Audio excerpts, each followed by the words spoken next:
اعوذ باللہ من الشیطان الرجیم، بسم اللہ الرحمن الرحیم۔ خواب اور اس کی تعبیرات کی جو سیریز چل رہی ہے، اس ضمن میں آج ہم جس پہلو پر بات کریں گے وہ بڑا اہم پہلو ہے، اور وہ یہ ہے کہ کیا خواب نبوت کے اجزاء میں سے جزو ہے؟ یہ بہت ساری احادیث میں بیان ہوا ہے، پھر اس کے آگے مختلف تناسب بیان ہوئے ہیں، کہیں 46واں جزو، کہیں کچھ، تو وہ ایک کنفیوژن کا باعث ہے۔ تو اس سے مراد کیا ہے، یہ ہم مراد بھی بیان کریں گے، اور اس پر احادیث صحیحہ کی روشنی میں بخاری، مسلم اور سیاستہ کی دیگر کتب سے ہم اس کا ایک جائزہ بھی لیں گے۔ یہ بھی میرے سامنے صحیح مسلم ہے، صحیح مسلم حدیث نمبر 5789۔ حضرت سیدنا ابو ہریرہ رضی اللہ تعالیٰ عنہ بیان کرتے ہیں، آپ مروی ہیں کہ حضور نے فرمایا کہ قرب قیامت ہوگا جب تو لوگوں کے خواب سچے ہونے شروع ہو جائیں گے، یعنی زیادہ تر خواب سچے ہوں گے اور جھوٹے نہیں ہوں گے، اور جو شخص زیادہ سچا ہوگا اس کا خواب بھی زیادہ سچا ہوگا۔ اس کے بعد حضور نے فرمایا کہ وَرُؤْيَا الْمُسْلِمِ جُزْءٌ مِّنْ 45 جُزْءٌ مِّنَ النَّبُوَّةِ، کہ جو مسلمان کا خواب ہوگا وہ نبوت کے اجزاء میں سے 45واں جزو ہوگا۔ یہاں 45واں جزو کہا گیا، صحیح مسلم حدیث نمبر 5789۔ پھر اس کے بعد صحیح مسلم حدیث نمبر 5790، یہ حضرت ابو ہریرہ، یہ بھی حضرت سیدنا ابو ہریرہ سے مروی، اس حدیث میں بیان کیا گیا کہ بے شک مومن کا خواب نبوت کے اجزاء میں سے 46واں جزو ہے، 46th پارٹ، پہلے 45واں جزو تھا۔ پھر اس کے بعد صحیح مسلم حدیث نمبر 5793،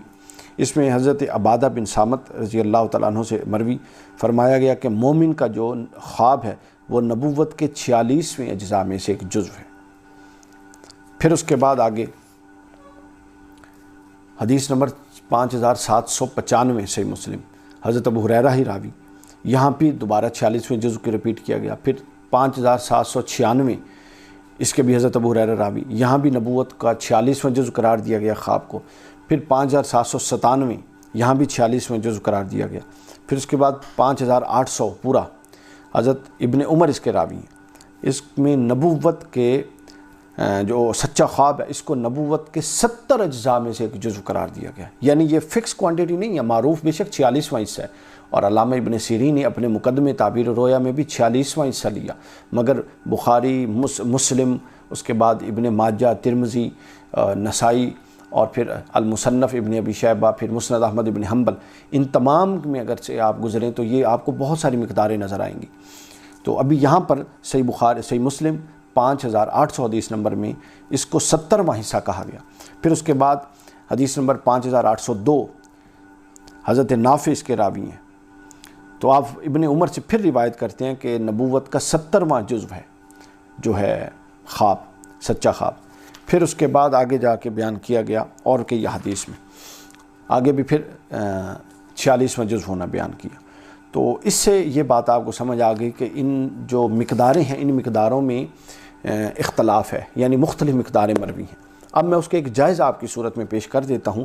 علامہ بدر الدین عینی علیہ رحمہ کے ان کی جو شرح ہے عمدۃ القاری،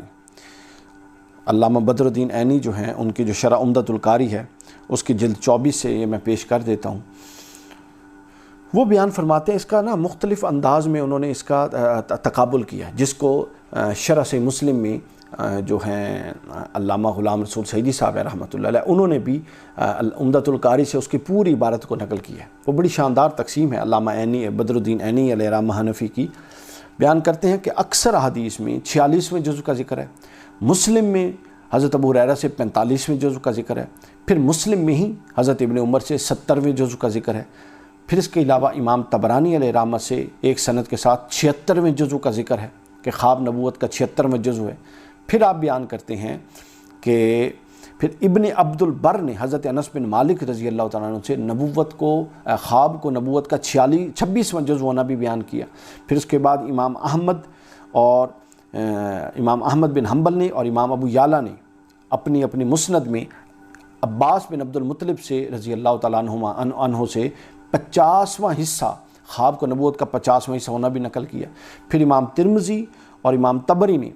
حضرت ابو زرع بن العقیلی سے 40واں حصہ ہونا بھی بیان کیا کہ خواب نبوت کا 40واں حصہ۔ پھر امام طبری نے ایک اور سند کے ساتھ حضرت عبادہ سے، اور امام قرطبی نے اس کا 47واں حصہ ہونا بھی بیان کیا ہے۔ تو اس طرح نبوت کے اجزاء میں حضرت عبداللہ بن عمرو بن العاص سے 49واں حصہ ہونا بھی مروی ہے،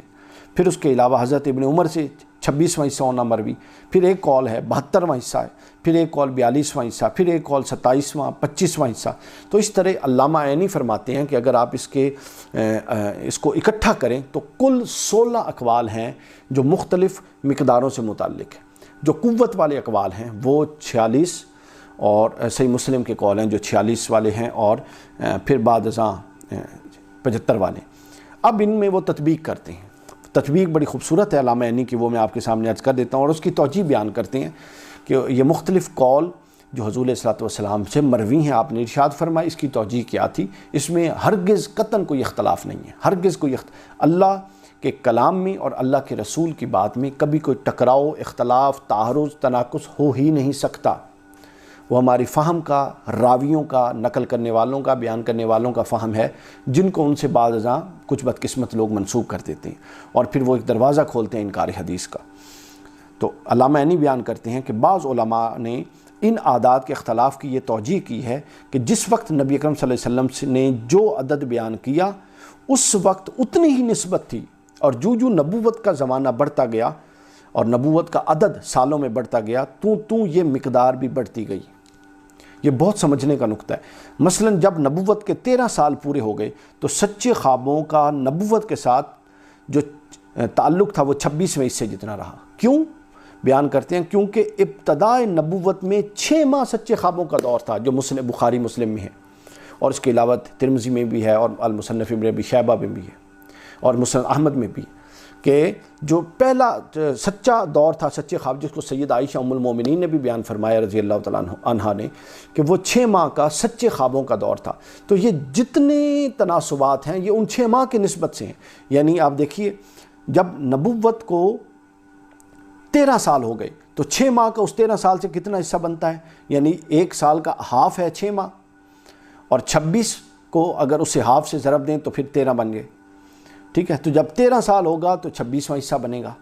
یعنی 6 ماہ اس کے 26واں حصہ بنتا ہے 13 سال کا۔ جب نبوت کے 20 سال ہو گئے تو پھر سچے خواب نبوت کا 44واں حصہ قرار دیا جائے گا۔ نبوت کے جب 22 سال پورے ہو گئے تو سچے خواب کو اپنا اسی تناسب سے اگلا حصہ دیا جائے گا، پھر 45واں اسی تناسب سے دیا جائے گا۔ تو رسالت مآب کے حیات ظاہری میں یہ جو 46واں حصہ پورا ہوا، اس کے علاوہ ظاہری زندگی میں جو نبوت کا دورانی آگے بڑھتا گیا اعلان نبوت کے بعد، اور اس 6 ماہ کے سچے خوابوں کے ساتھ یہ جو اگلے دورانیے کی نسبت تھی، اس کی بنیاد پر حضور سے جو پوچھا جاتا وہ ارشاد فرما دیتے، اور علماء نے یہ تطبیق کیا کہ یہ اس میں ہے، اس میں ہرگز تناقض نہیں ہے، کوئی اس میں نقص نہیں ہے، کوئی اس میں ٹکراؤ نہیں ہے۔ یعنی جب 13 سال گزر چکے تھے حضور کی اعلان نبوت کو، اور تو اس وقت سچے خواب جو حضور نے دیکھے اس کے ساتھ اس کا جو تعلق تھا، اس کا سچے خوابوں کا اس سے تعلق وہ 26واں حصہ بنتا ہے۔ اس تناسب سے آگے جائیں۔ اس کے بعد علامہ عینی کہتے ہیں کہ پھر 40 سے زائد جتنے عدد ہیں، ایک تو وہ کہتے ہیں کہ یہ روایات ضعیف ہیں، حالانکہ 70 والا بھی صحیح مسلم میں موجود ہے۔ برحال علامہ عینی کی میں آپ کو بات کر رہا ہوں، وہ کہتے ہیں 40 سے زیادہ جو ہے وہ ضعیف ہیں، اور جن میں 50 سے زیادہ ہیں وہ